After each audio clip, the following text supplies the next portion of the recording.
Alo, chào Vinh, xin chào các bạn. Hôm nay thì mình chia sẻ một cái công thức bánh hấp với lá dứa với nhân đậu xanh nè.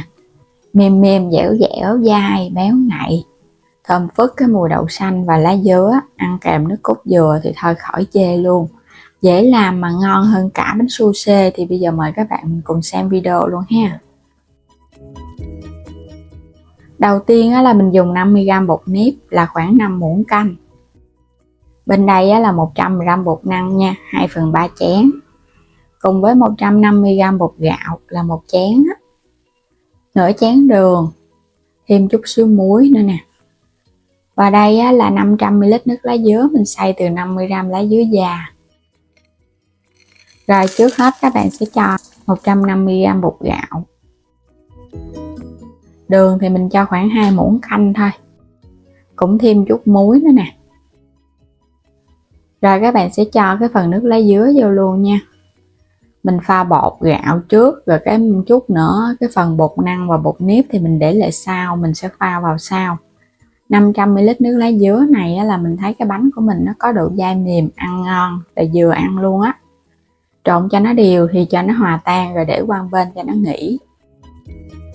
Cái phần đậu xanh là mình có 200g đậu xanh khô ngâm mềm, nấu chín. Thêm tí xíu muối. Cùng với khoảng 2 đến 3 muỗng canh đường đi, cho phần nhân của mình nó cũng hơi ngọt ngọt một chút. Nước cốt dừa các bạn có thì mình cho vô khoảng 50ml cho nhân nó ngon, không thích thì bỏ qua. Bắt nhân lên trên bếp mình sẽ sên. Đậu xanh này mình nấu nó hơi khô nên là hòa tan thêm nước cốt dừa. Các bạn sên chút xíu, bắt đầu nó nóng, nó dẻo trở lại nha. Nhưng phải hơi khô khô vậy nè, vô cái bánh của mình nó mới ngon. Vậy là đã xong phần nhân, mình tắt bếp luôn. Quay trở lại cái phần bột lá dứa, mình cho hết vào trong chảo. Mình sẽ đem lấy trùng nha. Các bạn để ở mức lửa thấp thôi, mình khuấy từ từ. Bếp bắt đầu nó nóng lên thì bột nó sẽ hơi đặc lại từ từ á. Cái chảo thì dùng cái chảo chống dính cho nó dễ, nó sẽ không có bị dính bột. Các bạn cứ đảo nhẹ nhẹ vậy nè, nó đặc lại. Bột của mình nó đặc để một chút nữa mình tạo hình nó dễ. Rồi lúc này các bạn thấy không có còn thấy bột ướt nữa ha. Vậy là được rồi đó, mình tắt bếp và nhắc nó xuống luôn. Bột đang nóng thì mình cho tiếp 100g bột năng, 50g bột nếp nè. Bột nếp và bột năng thì mình cho vào để trộn sao, giúp cho phần bột của mình nó đặc dẻo, nó không có bị dính. Còn các bạn mà cho luôn bột năng vào lúc đầu là mình khuấy ở trên bếp rất là khó, nó sẽ dễ bị ốc trâu lắm. Thêm vào đây 1 muỗng canh dầu ăn. Các bạn sẽ dùng tay mình nhồi nha. Làm cái bước này là giúp cho bột của mình nó dẻo mềm ngon và nó không dính tay. Cứ nhồi đều cho khối bột nó dẻo mịn là được rồi. Bây giờ mình sẽ đi vo viên bánh luôn. Các bạn cứ lấy một cục bột, nó sẽ gấp đôi, mình dàn cho nó mỏng ra ha. Sau đó thì cho nhân vô túm lại. Cứ 2 lượng bột 1 lượng nhân, vo tròn. Và trước khi mà mình vo viên bột thì các bạn nhớ thoa dầu vào trong tay cho nó đừng có bị dính nha. Bánh này thì mình làm giống như kiểu bánh su xê vậy đó, nhưng mà mình hòa quyện với 3 loại bột. Bánh sẽ không bị dai quá mà cũng không có bị mềm quá nữa, sẽ có độ dai mềm mềm. Hòa quyện với nhân đậu xanh bùi bùi nữa, ăn cái phần bột của mình nó mềm dẻo ngon lắm, để qua ngày nó cũng không có bị cứng. So với bánh su xê thì các bạn chỉ làm hoàn toàn từ bột năng thôi, nên là nó sẽ hơi dai nhiều một chút. Làm xong rồi thì quét sơn lớp dầu vào trong khuôn, các bạn cứ cho hết vào khuôn rồi cái mình hấp nha. Mỗi một cái bánh là mình làm nửa khuôn này thôi. Sẽ hấp bánh này 20 phút với lửa trung bình. Quay qua bên đây thì mình dùng 1 muỗng canh bột gạo để làm nước cốt dừa.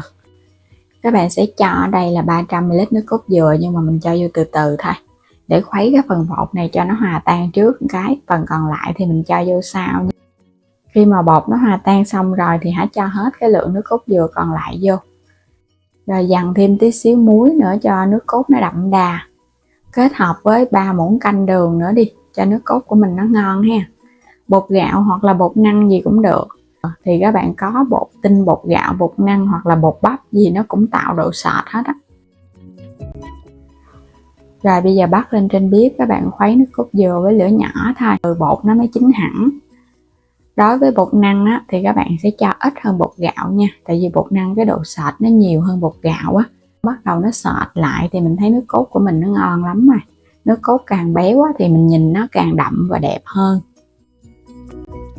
Bánh sau khi hấp 20 phút thì mình tắt bếp. Bây giờ bánh nó chín đó, nó thơm phức cái mùi lá dứa luôn. Mình dùng lá dứa già nên là cái bánh của mình màu sắc cũng hấp dẫn nữa ha. Còn các bạn dùng lá dứa mà nó non quá thì cái màu nó sẽ hơi bị nhạt. Nhưng mà nếu đừng có dùng lá dứa nhiều quá nó sẽ dễ bị đắng bánh lắm. Bánh làm xong thì chờ cho nó nguội ăn nó mới ngon. Bây giờ quay qua bên đây, mình đi đổ cái phần nước cốt dừa vào trong chén để thưởng thức nè. Nước cốt sánh sệt vừa ăn luôn. Bánh mình đã cắt ra sẵn rồi. Bột và nhân nó đều nhau.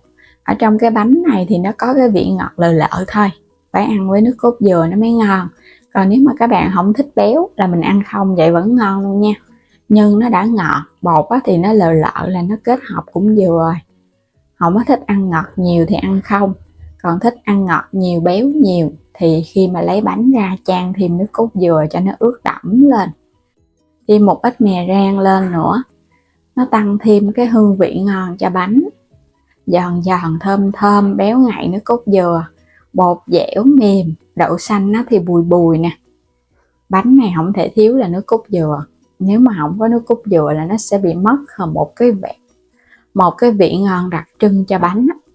Bánh quê dân gian thường được kết hợp với nước cốt dừa, bột gạo, bột năng và có thêm cái màu lá dứa tự nhiên, càng thêm hấp dẫn và bắt mắt. Và mình ăn lá dứa nó cũng mát mẻ cho cơ thể nữa đó. Cái hương thơm của lá dứa thì nó quyến rũ khỏi chê luôn. Ngoài lá dứa, các bạn cũng có thể kết hợp với lá cẩm nấu sôi để hòa tan làm bánh cũng ngon luôn. Ăn ngon lắm các bạn, bột dai mềm vừa phải, có cái độ dẻo dẻo từ bột nếp nữa. Mình làm cái kiểu bột này là mình thấy ăn vừa, không bị quá cứng mà cũng không bị quá mềm nữa. Các bạn thích thì cứ vào bếp để thử ha, làm cho cả nhà thưởng thức.